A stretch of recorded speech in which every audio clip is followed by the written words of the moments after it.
présente Maigret et la jeune morte de Georges Simenon, lu par Antoine Duléry.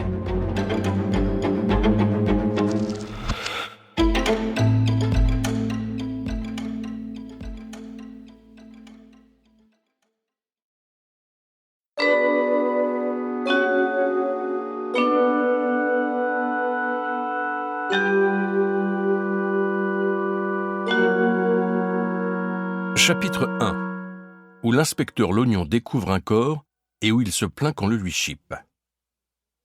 Maigret bâilla, poussa les papiers vers le bout du bureau. « Signez ça, les enfants, et vous pourrez aller vous coucher. » Les enfants étaient probablement les 3 gaillards les plus durs à cuire qui fussent passés par la PJ depuis 1 an. L'un d'eux, celui qu'on appelait Dédé, avait l'aspect d'un gorille, et le plus fluet, qui avait un œil au beurre noir, aurait pu gagner sa vie comme lutteur forain. Janvier leur passait les papiers, une plume, et maintenant qu'ils venaient enfin de lâcher le morceau, ils ne se donnaient plus la peine de discuter, ne lisaient même pas le procès-verbal de leur interrogatoire, et signaient d'un air dégoûté. L'horloge de marbre marquait 3 heures et quelques minutes, et la plupart des bureaux du quai des Orfèvres étaient plongés dans l'obscurité. Depuis longtemps, on n'entendait plus d'autre bruit qu'un lointain klaxon, ou les freins d'un taxi qui dérapait sur le pavé mouillé. Au moment de leur arrivée, la veille, les bureaux étaient déserts aussi, parce qu'il n'était pas 9 heures du matin et que le personnel n'était pas encore là. Il pleuvait déjà, de cette pluie fine et mélancolique qui tombait toujours. Cela faisait plus de 30 heures qu'ils étaient entre les mêmes murs, tantôt ensemble, tantôt séparément, tandis que Maigret et 5 de ses collaborateurs se relayaient pour les harceler. « Des imbéciles !» avait dit le commissaire dès qu'il les avait vus. « Ce sera long. » Les imbéciles, à l'esprit buté, sont toujours les plus longs à se mettre à table. Ils s'imaginent qu'en ne répondant pas, ou qu'en répondant n'importe quoi, quitte à se contredire toutes les 5 minutes, ils parviendront à s'en tirer.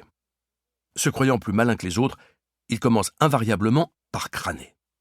« Si vous croyez que vous allez m'avoir... » Depuis des mois, ils opéraient aux alentours de la rue Lafayette et les journaux les appelaient les perceurs de murailles. Grâce à un coup de téléphone anonyme, on leur avait enfin mis la main dessus. Il y avait encore un fond de café dans les tasses, une petite cafetière d'émail sur un réchaud. Tout le monde avait les traits tirés, le teint gris. Maigret avait tellement fumé qu'il en avait la gorge irritée et il se disait que, les 3 hommes embarqués, il proposerait à Janvier d'aller manger une soupe à l'oignon quelque part. Son envie de sommeil était passée.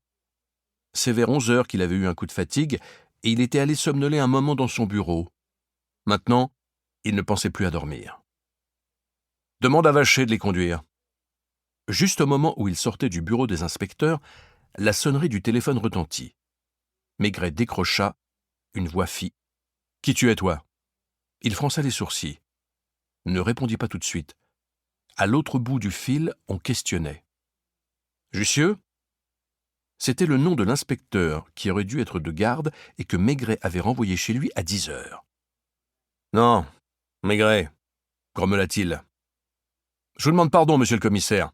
Ici Raymond, du Central. » L'appel venait de l'autre bâtiment où, dans une pièce immense, aboutissent tous les appels de police-secours. Dès que la glace d'une des bornes rouges installées un peu partout dans Paris était brisée, une petite lampe s'allumait sur une carte qui occupait un pan de mur entier et un homme plantait sa fiche dans un des trous du standard téléphonique. Le Central écoute. Il s'agissait tantôt d'une bagarre, tantôt d'un ivrogne récalcitrant, tantôt d'un agent en patrouille qui avait besoin d'aide. L'homme du Central plantait sa fiche dans un autre trou. « Le poste de la rue de Grenelle ? C'est toi, Justin ? Envoie un quart sur le quai, à hauteur du 210. » Ils étaient 2 ou 3 au Central à passer la nuit et sans doute, eux aussi, à se préparer du café. Parfois, quand il s'agissait d'un événement grave, ils alertaient la PJ. D'autres fois, il leur arrivait de téléphoner au quai pour prendre contact avec un copain. Maigret connaissait Raymond. « Jussieu est parti, dit-il. Tu avais quelque chose de particulier à lui dire ? » « Seulement qu'on vient de découvrir le cadavre d'une jeune fille, place Vintimille. Pas de détails ? Les hommes du 2e quartier doivent être sur les lieux à l'heure qu'il est. J'ai reçu l'appel il y a 3 minutes. Je te remercie. Les 3 Malabars avaient quitté le bureau. Janvier revenait, les paupières un peu rouges, comme chaque fois qu'il passait la nuit, avec la barbe qui lui poussait et lui donnait un air mal portant. Maigret endossait son pardessus, cherchait son chapeau. « Tu viens ?» Ils descendirent l'escalier l'un derrière l'autre. Normalement, c'est au hall qu'ils seraient allés manger une soupe à l'oignon. Devant les petites autos noires rangées dans la cour, Maigret hésitait.